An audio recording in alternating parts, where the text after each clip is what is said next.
Todas as nossas reuniões, os momentos de oração, têm sido uma bênção. Deus tem estado presente. Não, Paulo, esta igreja aqui, ela merece elogio pelo número de pessoas que tem, mas sempre estão lá cultuando ao Senhor, ensaiando louvores ao Senhor. Mas Deus conhece o coração de cada um de nós, conhece o coração da sua igreja, e Ele sabe chamar a atenção, repreender o seu povo, chamar para o arrependimento dos pecados que o seu povo realiza.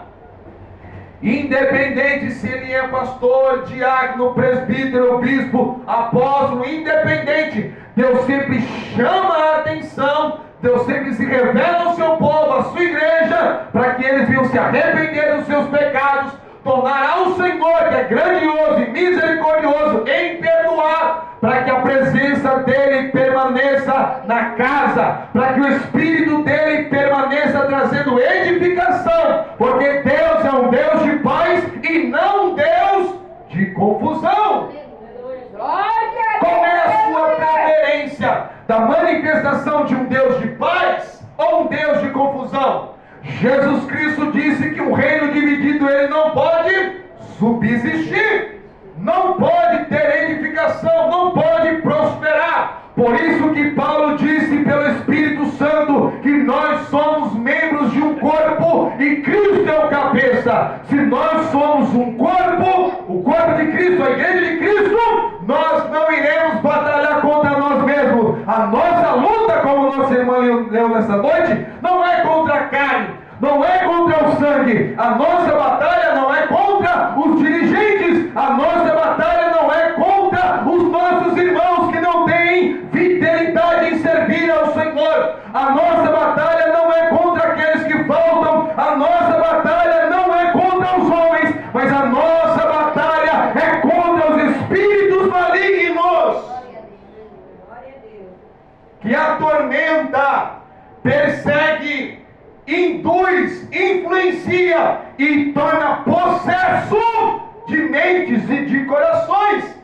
A nossa batalha não é contra aquele que se assenta do nosso lado, que canta errado, que prega errado, que ora de uma forma que você diz, Deus nem está ouvindo a oração desse meu irmão. Não! A nossa batalha não é contra eles. A nossa batalha é espiritual.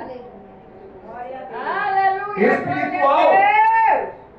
E nós temos que ter esse discernimento quando nós estamos se reunindo em um lugar, para que a obra de Deus ela venha sendo aperfeiçoada.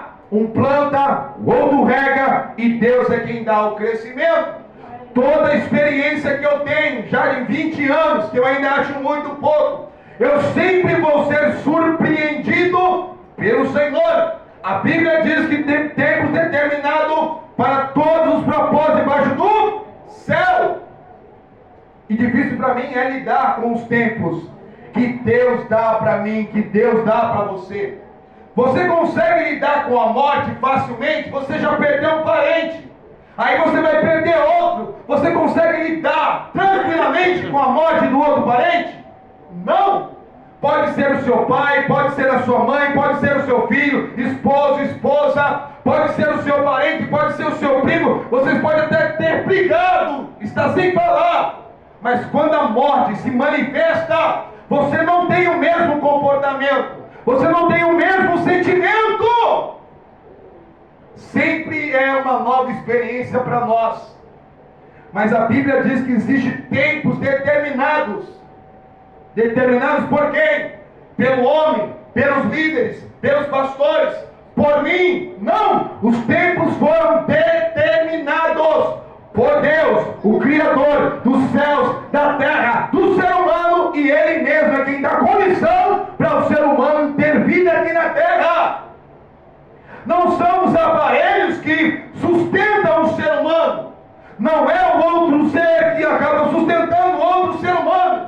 Não é o diabo, não são os demônios que fazem com que um ser humano respire de dia e de noite. Quem dá condição de ter vida é Deus, o Criador.